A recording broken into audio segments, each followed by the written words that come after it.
Assalamualaikum warahmatullahi wabarakatuh. Salam sejahtera untuk kita semua. Perkenalkan, saya Wawan Herwanto, calon guru penggerak angkatan ke-10 dari Kota Tangerang Selatan, Provinsi Banten.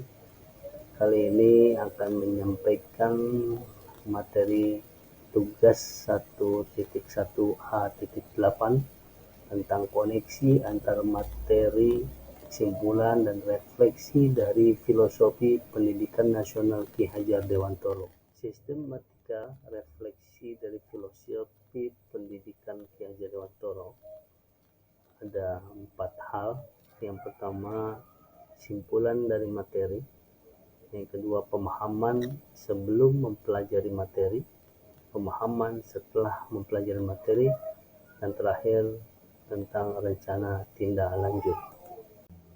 Berikut ini adalah beberapa pemikiran Ki Hajar Dewantoro, yaitu pendidikan dan pengajaran, tujuan pendidikan dan pendidikan yang menuntun, kodrat alam dan azas-azas trikon, kemudian terakhir budi pekerti. Untuk lebih memahaminya, maka berikut adalah penjelasannya. Pendidikan dan pengajaran, di mana pendidikan adalah sebuah proses memberi tuntunan terhadap segala kekuatan, kodrat yang dimiliki anak agar mampu mencapai keselamatan dan kebahagiaan yang setinggi-tingginya, baik sebagai seorang manusia maupun sebagai anggota masyarakat. Hal terkait dengan pengajaran adalah bagian dari pendidikan. Pengajaran merupakan proses pendidikan dalam memberi ilmu atau faedah untuk kecakapan hidup anak secara lahir dan batin. Tujuan pendidikan adalah menuntun segala kodrat yang ada pada anak-anak agar mereka dapat mencapai keselamatan dan kebahagiaan yang setinggi-tingginya, baik sebagai manusia maupun sebagai anggota masyarakat. Nah, pendidikan yang menuntun, guru diibaratkan petani yang bertugas menyiapkan lahan yang subur, menyiraminya, menghilangi hama, memberi pupuk, dan jika padi yang ditanam maka hasilnya adalah padi sesuai kodratnya. Begitu pula anak tidak mungkin menjadi pribadi yang berbeda. Proses menuntun, yaitu Ingarso Sungtulodo, di mana di depan guru itu memberi contoh.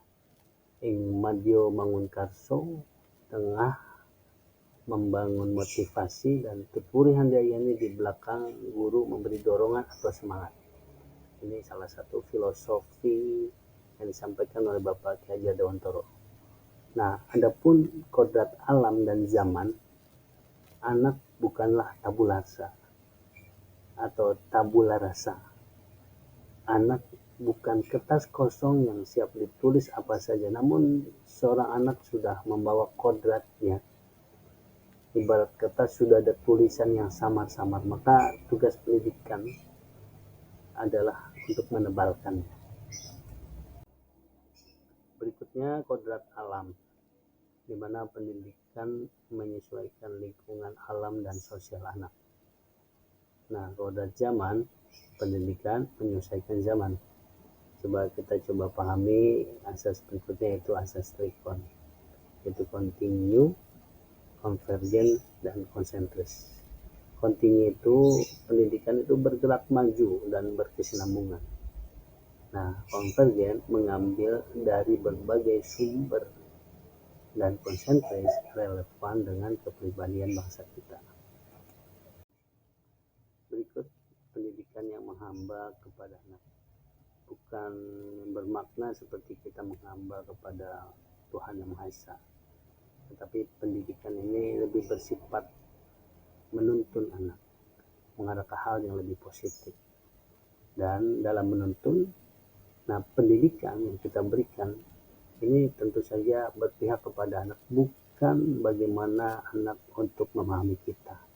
Jadi itulah konsep dari pendidikan saat ini yang harus sama-sama kita pahami. Baiklah, mari kita coba berikutnya memahami tentang budi pekerti. Adapun budi pekerti adalah perpaduan yang harmonis antara gerak pikiran, perasaan, dan kehendak, sehingga menimbulkan tenaga atau semangat, menghasilkan cipta rasa atau karsa, yaitu karya, pekerti, yaitu tenaga, sehingga menghasilkan keseimbangan atau keselarasan hidup. Pemahaman sebelum mempelajari materi. Ada sebuah soal pemantik, yaitu apa yang saya percaya tentang murid dan pembelajaran di kelas sebelum saya mempelajari modul 1.1 ini. Yaitu berdasarkan hasil pemikiran saya, pembelajaran berpusat pada guru atau teacher center. Kemudian kurikulum sebelumnya mengejar ketuntasan materi, menyamakan standar penilaian melalui kriteria ketuntasan minimal. Materi cenderung fokus dari buku paket yang tersedia, lalu kurang memperhatikan kemampuan awal dan latar belakang siswa, serta fokus pada hasil bukan proses. Pemahaman setelah kita mempelajari materi, sehingga ada pemantik pertanyaannya begini, apa yang merubah dari pemikiran atau perilaku Anda selama mempelajari modul ini, maka saya mulai mengajak diskusi dan memberi kesempatan kepada peserta didik memberikan usulan ataupun memilih job atau pekerjaan praktek. Berikutnya, kegiatan belajar lebih mengarah kepada kemandirian murid, baik individu maupun kelompok. Dan saya senantiasa di awal kegiatan belajar memberikan motivasi kepada peserta didik agar siap dalam menghadapi tantangan kehidupannya kelak saat mereka lulus nantinya, dan menuntun siswa agar lebih mandiri, kreatif, dan mampu bekerja sama dengan teman-teman lainnya. Nah, berikutnya rencana tindak lanjut.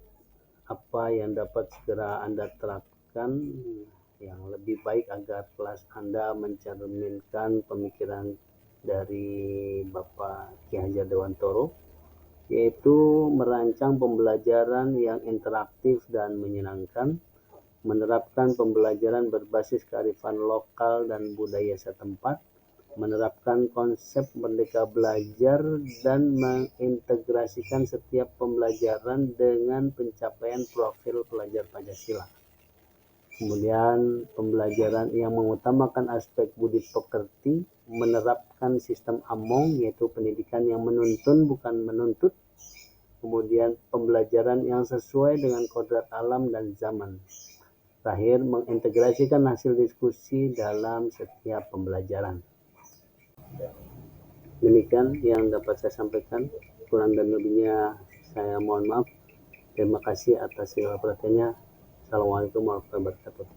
Salam guru penggerak.